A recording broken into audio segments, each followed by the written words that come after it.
Jesus said, "Blessed are those who hunger and thirst for righteousness, for they shall be filled." You know, in order to hunger and thirst, you must have not eaten or drunk in a long time. However, what Satan has done with most Christians is make them believe they don't need righteousness. They think they're righteous, although they're not righteous. This is what deceit is, and this is exactly what Satan has done with the Pharisees. They thought were righteous. They didn't need Jesus' teachings. And so are most Christians today. They don't need Jesus' teachings. They don't follow his teachings. There is a purpose to why Jesus sent us the Holy Spirit. He sent us the Holy Spirit to teach us and to guide us into all truth. If we were already righteous and perfect and saved, then there would be no need for that.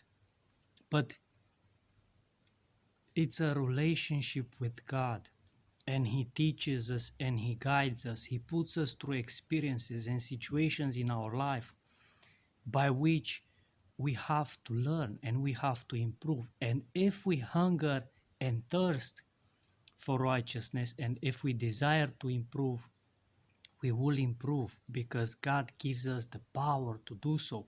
He puts in us his Holy Spirit, and he gives us the power to resist Satan. He gives us the power to overcome his deception and his temptations.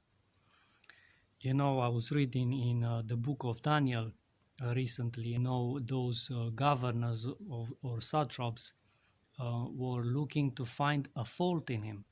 However, they could not find any error or fault in him. It's written because he was faithful. You know, do you know how hard it is not to find a fault in somebody? And another verse says that an excellent spirit was in him. Now, dear friends, what kind of spirit is it in us? Is it an excellent spirit, or do we say, oh well, you know, we make mistakes, we are sinners? Then how come we're righteous, and if we're sinners, haven't we learned how much God hates sin? Haven't we learned through the prophets and through the history of Israel? Prophet Hosea, God gave him a harlot as for wife, you know, and she would cheat on him time and time again. And God said, this is how he feels, you know, when Israel is not faithful to him.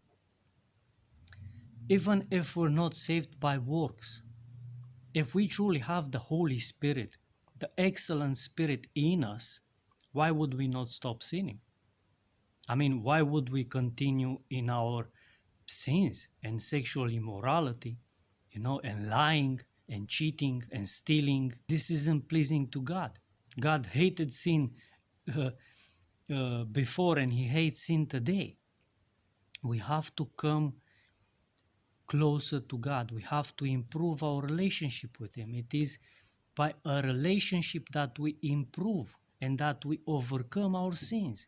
But if we don't hunger and thirst for it, and we abide in the deception of the devil, then we would never come to the knowledge of the truth. Dear friends, the Holy Spirit will help us, and he will teach us and he will guide us. Many times the Holy Spirit will convict me immediately when I've done something wrong, when I've done a mistake. Or he will give me a revelation or a dream at night, and he will tell me that I shouldn't do that. That was wrong to do, and I feel convicted, and I obviously, as a faithful disciple that I'm trying to be, I'm going to learn from my mistakes and to improve step by step, right? Many times the Holy Spirit had told me a few days before I actually did something wrong, and I was so convicted because the Lord had told me even prior, about something bad, something evil that I was gonna do.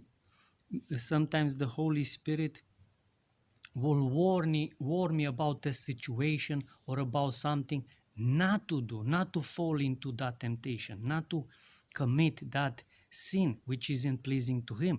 And this way, I can pray, ask the Lord to help me, and try to protect myself, try to keep away from that temptation. No, the Lord, this is the purpose of the Holy Spirit, and the Lord sent us the Holy Spirit to show us the way and to help us to improve our relationships with Him.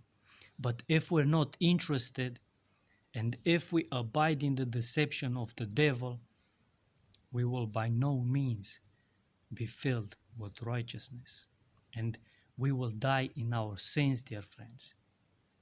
Please wake up and stop following deceitful doctrines of the people.